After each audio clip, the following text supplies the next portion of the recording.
Dean Daniel here with terrible news. All of my dice have been stolen.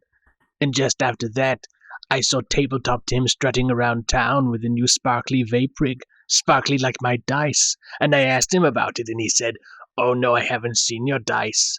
But do you want to check out this vape trick? I may be able to get them replaced. Thanks to the support of patrons. Wonderful patrons like Hedwig Carlo and a socialist hobgoblin. I can get my dice, or have my revenge."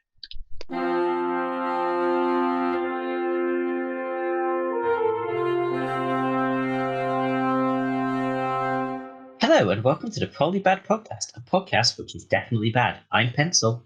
I'm Paper. Today's Probably Bad RPG idea is every time the players level up, the campaign changes genre. So, there's sort of two obvious ways here. The obvious reasonable way is you start off with, horror or low fantasy or some other, relatively power low thing. And as it goes up, it goes into, high fantasy or urban fantasy and so forth and so forth.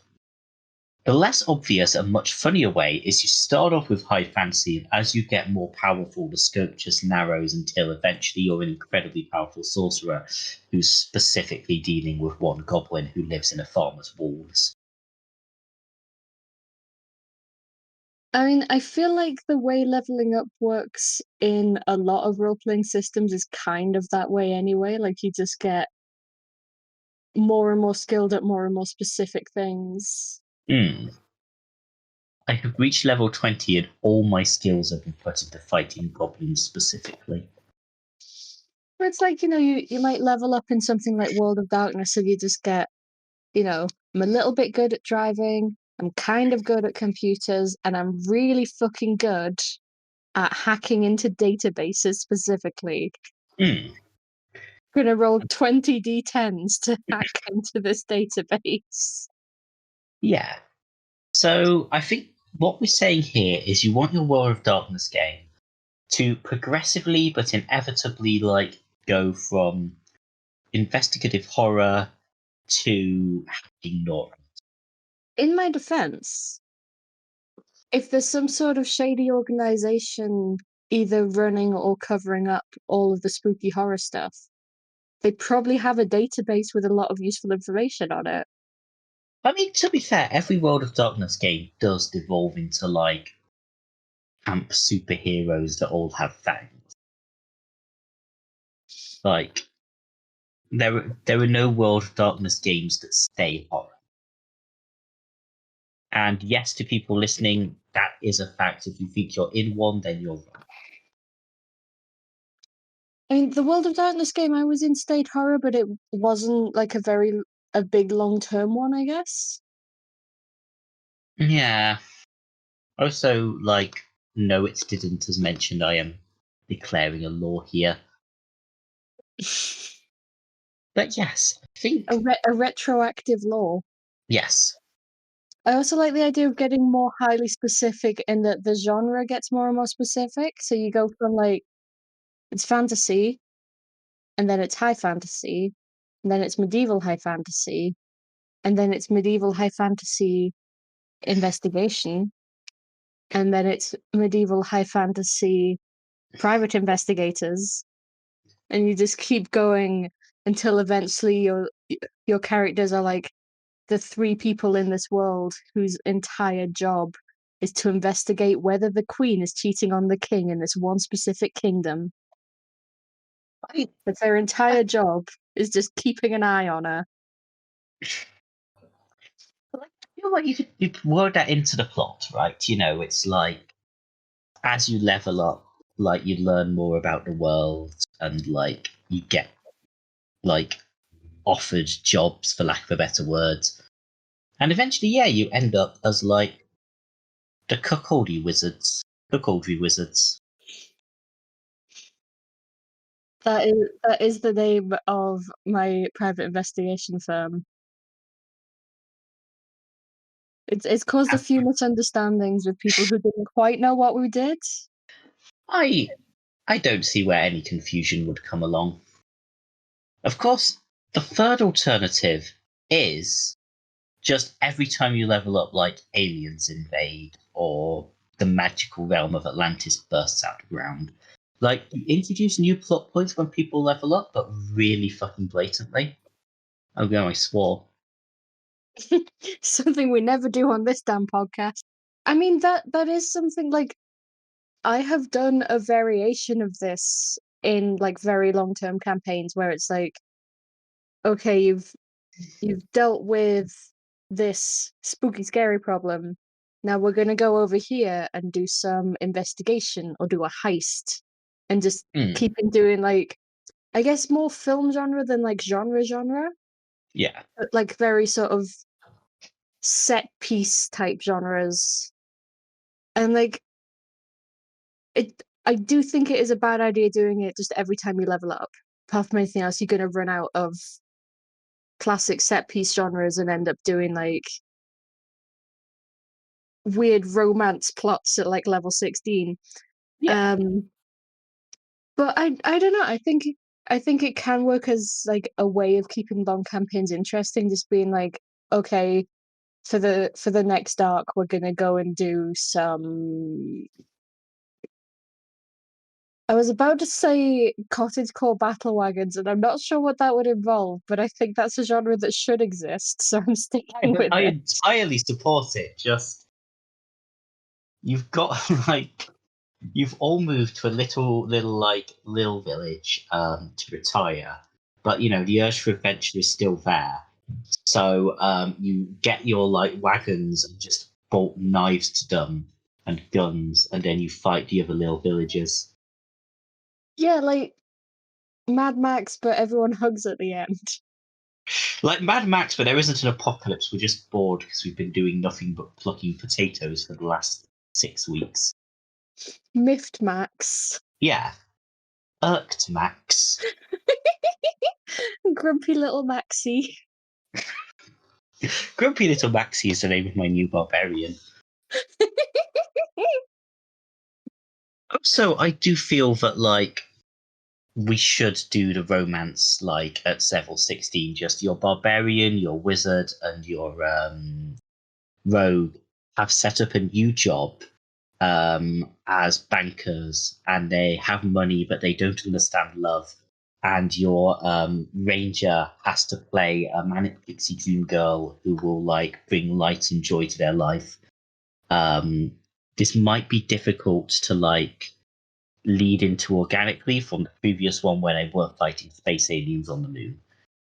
Well, what you do is they've just finished with the previous genre thing, like stopping some aliens from invading the world or something.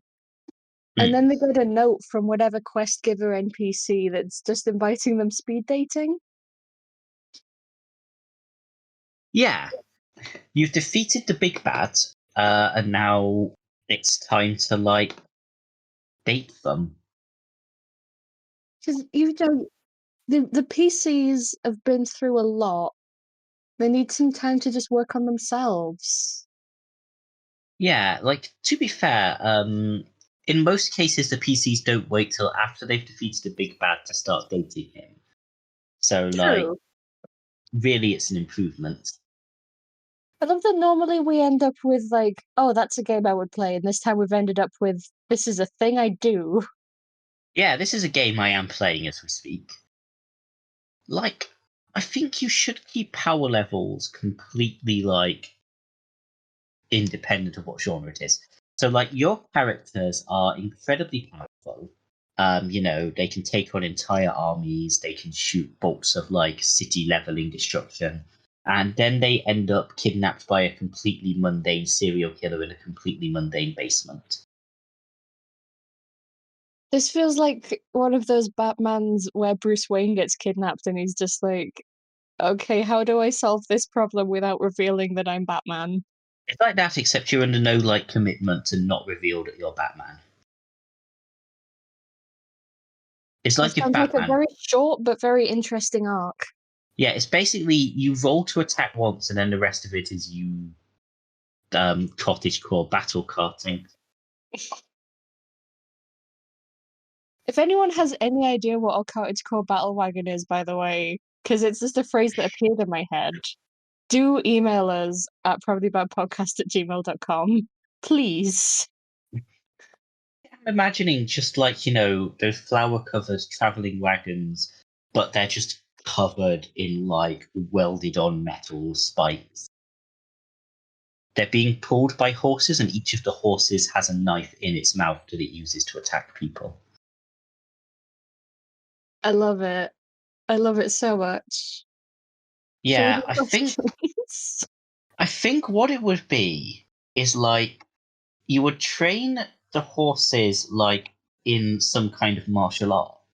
And then it would be like Robot Wars, in that you put them in an arena and the horses fight each other with their battle wagons. And all of the little farmers in like their little farmer outfits will be cheering them on.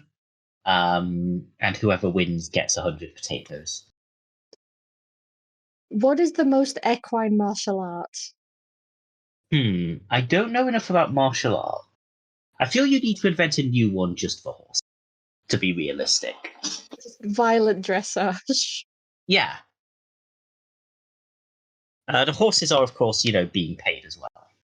They're like contestants. Oh yeah, the horses are into it.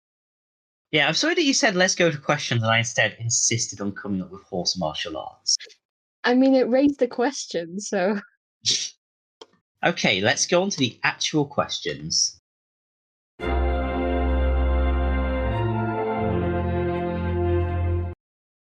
Yes, so Cedar Phoenix on Tumblr has asked, do you have a favorite class or RPG system to play?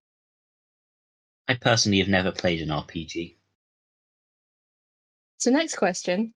I don't know, I think I like nature-y things, or like rangers and druids, or when that's not an option, I tend to lean towards ones that like make stuff or healers. I think I just want to sit there being nice to people.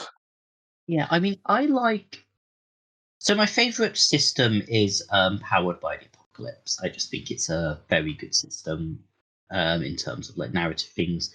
I prefer characters who are like more investigatey, classes that are more investigatey, which are like, you're going to learn things and find things out and track down clues and so forth. So I'm very stupid in real life.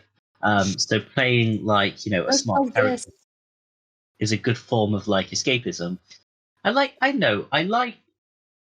the one I've had the most fun playing is the Flake from Monster of the Week, which is essentially a conspiracy theorist, and you just roll to connect random bullshit and form some kind of puzzle. I just really enjoy just like you roll and you figure out that because this building has a picture of a clown on it, and this car has a 3 in its license plate, that the villain is actually in the Coca-Cola factory. So just full on like Da Vinci coding it. Yeah. So yeah, that is my favorite D&D class is probably,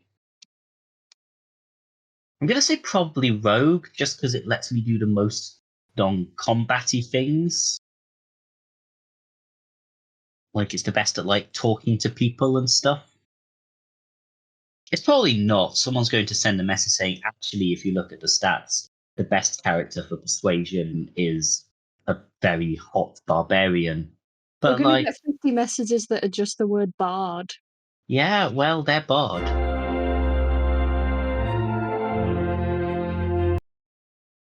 Oh dear. So the second question, I wasn't sure if it was a submission or a question, but I thought it would be the most fun to treat it as a question, which is just, what about a dungeon of mild inconvenience? Like, you have an orc that just pokes you. It doesn't do any damage, but they do poke you whenever they do the GM pokes you IRL. My immediate thought when seeing Dungeon of Mild Inconvenience was just a house that contains a small child. Like, there's just like Lego caltrops. There's weird substances everywhere. Someone's screaming. So what you're suggesting is like a Home Alone dungeon crawl. Would you not love to play a Home Alone Like, dungeon crawl?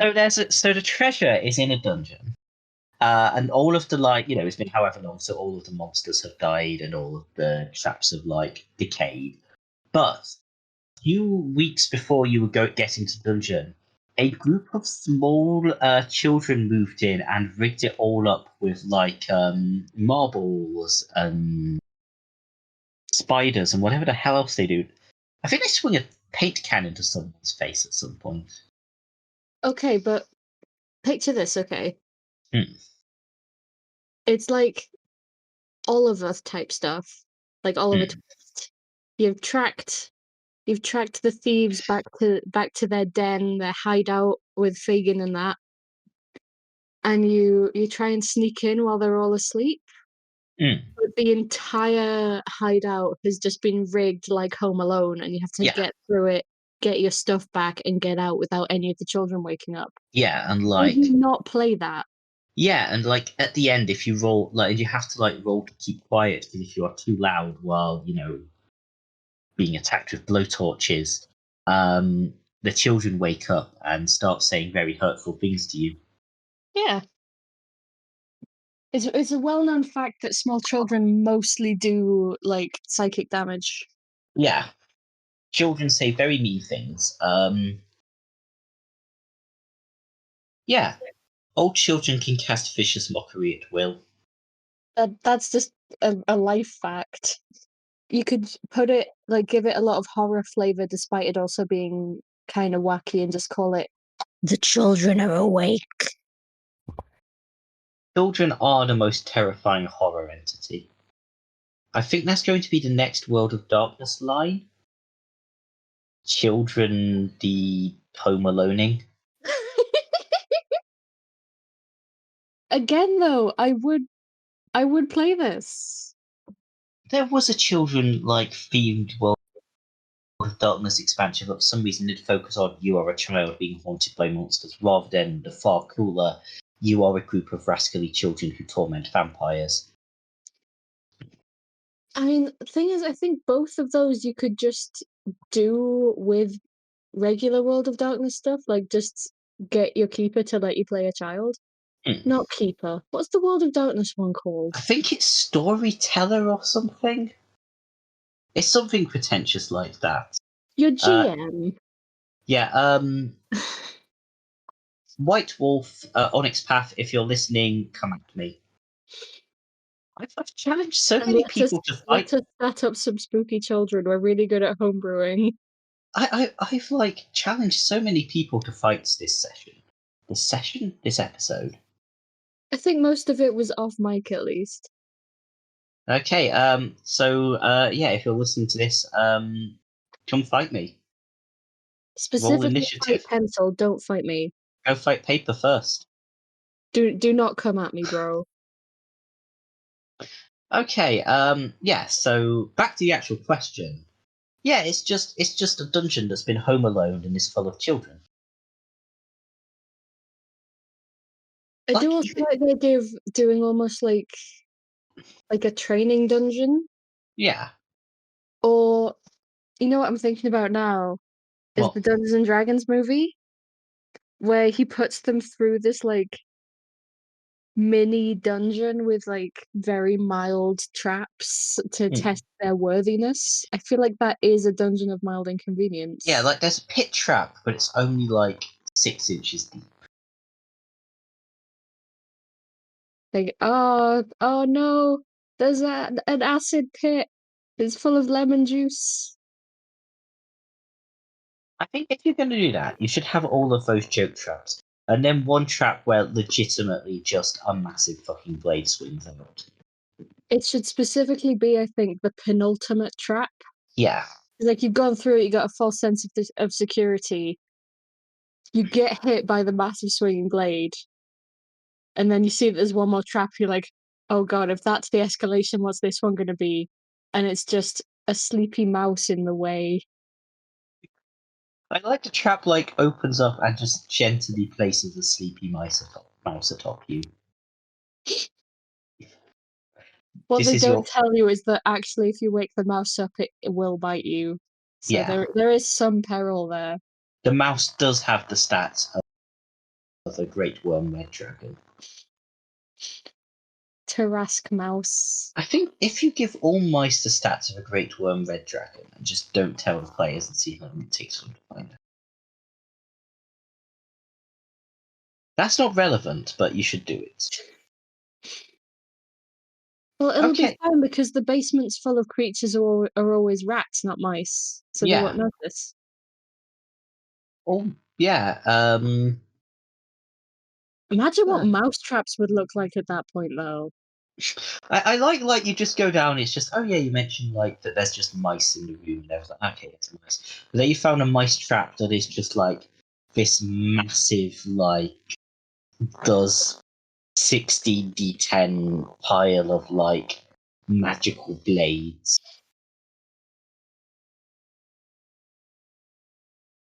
And then one of the mice goes in, it closes, and the mouse just bursts out. And they team up with the children. Oh no. We're forming a very specific dungeon. I feel like this is no longer mild inconvenience. No, I think this is now a This is 6-year-old. moderate fantasy peril, at least. A 6-year-old and a small mouse just beat the shit out of you. Discuss. I feel like I don't know if we've answered this question, but I feel like we've discussed this question.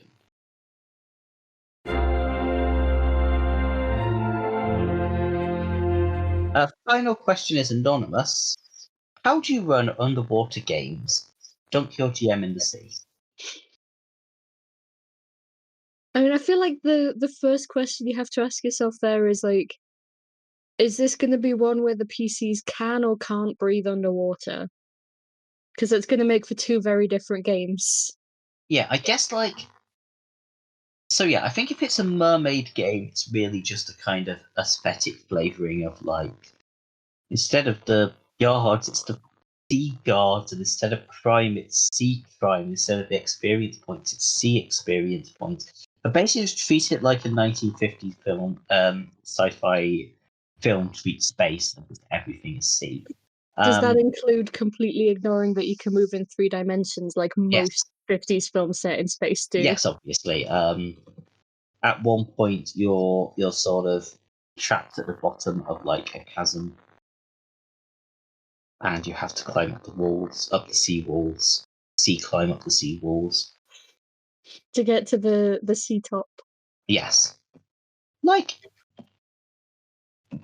yeah. I mean, you could probably do some quite interesting world building with Yeah, there's definitely some interesting peril there because you've got underwater volcanoes and steam vents and weird undersea creatures. Imagine an anglerfish that's big enough to eat a mermaid. I like the idea of an intelligent anglerfish that can change its lure to attract different people. Isn't that a thing in the SpongeBob movie where it's disguised as an old lady with some ice cream? Okay, to be fair, the SpongeBob movie is far from the worst resource if you're determining how to do an underwater campaign. Actually, yeah, the SpongeBob movie's pretty good. With all seriousness, watch the SpongeBob movie. I think if it's not a mermaid type thing, I do think you need to consider how are you gonna track the air? Because how long can most people honestly hold their breath underwater? I know D&D has weird breath holding rules where it's oh, you can hold your breath for 20 minutes. But one, holding your breath underwater is harder, and two, that still means that you have to track all of the time in the game down to the minute. I think I think it would be easier to. So yeah, there's the obvious way of you have a submarine or some magical equivalents, and then it's Normally you can get around, but you have tense things where it's like, oh no, you have to leave the submarine to investigate this sad mermaid. And then you have like the time limit of you can only be out there so long before things start getting like. Yeah, I think I would go with suffocation being more of like an occasional thing. As in, normally you have breathe underwater or submarines or scuba gear or something. But like in certain situations, it's like, oh no, we're running into an error. Oh no, something's damaged the suit, or even, oh no, this is some kind of magical water which even we can't breathe. Magical, less breathable water. Yeah, it's magic. That's pretty scary. It's like burning away at the suit or something, or like pushing its way in. You said suit, not soup, didn't you? I did. It's also pushing away at your suit. It's a magical ocean, and like it doesn't do anything to you while you're in it, but all the soup you own just gets slowly more diluted. I mean that would make me sad. I'm not sure that counts as a real threat. Like that's also in the Dungeon of Mild Inconvenience.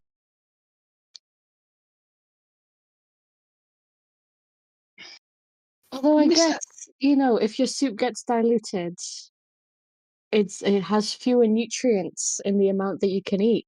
So it's less good for you. Yeah, I think like we missed the opportunity for like completely innocuous curses. You know, like the soup of like yeah, we could put them underwater now, so it's fine. And then you have a curse where it's just like, yeah, every time your character rolls a dice, they get a natural one, not the player, but just the character. I feel like it would be hard to roll dice underwater. Yeah, that's why you need sea dice from the mermaids. They're just like normal dice, they've just got rocks inside to make them heavy. Like they're just a rock that the mermaid throws. But yeah, Yeah, the distance that the rock travels in feet is the roll.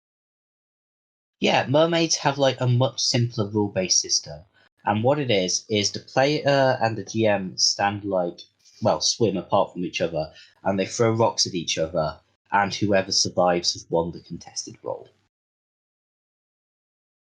I Mermaid like are it. Mermaid RPGs are much shorter than human ones, but they are a lot more exciting. Yeah, okay. I've decided to just accept this. Mermaids also do Cottagecore or Battlewagons, but theirs are pulled by walruses. The walruses know martial arts, and sometimes the Land League and the Sea League and the Air League, which is run by harpies and has like griffins pulling them, they go to like a swampy island and they do like a three-way contest to see who wins. And the reason that there's more ocean than land is because ocean is currently winning. Okay, so the way to stop sea levels rising is to make our cottagecore battle wagon stronger. Yeah, which like the only reason global warming is still happening is just because our horses are shit. We need better horses to save the world. I don't understand why the griffins wouldn't just win every time against horses and walruses. Maybe that's why there's so Well, much walruses air. have got those long tusks. Yeah. Yeah, maybe that's why there's so much air. So air wins, and then sea comes second, and then the land comes third. And the fire ones just don't even show up, and that's why there's Yeah. very little fire in the world. Yeah. Everything changed when the fire horses karate chopped me. There's little salamanders. That's why they're not good at fighting. Their battle wagons are pulled by salamanders. And Yeah, they the keep problem throwing is up they meant things. to get like the mythical fire lizard. What they instead got was the amphibian. So we are going very off topic, and I'm I frankly hope this leaving it helps you slightly. understand how to play an underwater game. Um, so yeah, as I said, we I have an email, probablybadpodcast@gmail.com. If you have a question or if you want to send the word bard 50 times, you can either email that or message us on Tumblr, Probably Bad RPG Ideas, or @badprobably on Twitter. We have bonus episodes and homebrew and being thanked by weird voices at the start of the episode, as you will have heard. If you go to patreon.com/probablybadrpgideas. We also have a patron Discord where we play one-shots based on Probably Bad RPG Ideas, which tend to go away. I'm not sure what that way is. Things certainly do happen. They do. Events transpire. But it's fun. At least I think it's fun, and the people who play it come back for more. So yeah, thank you for listening, and remember to have a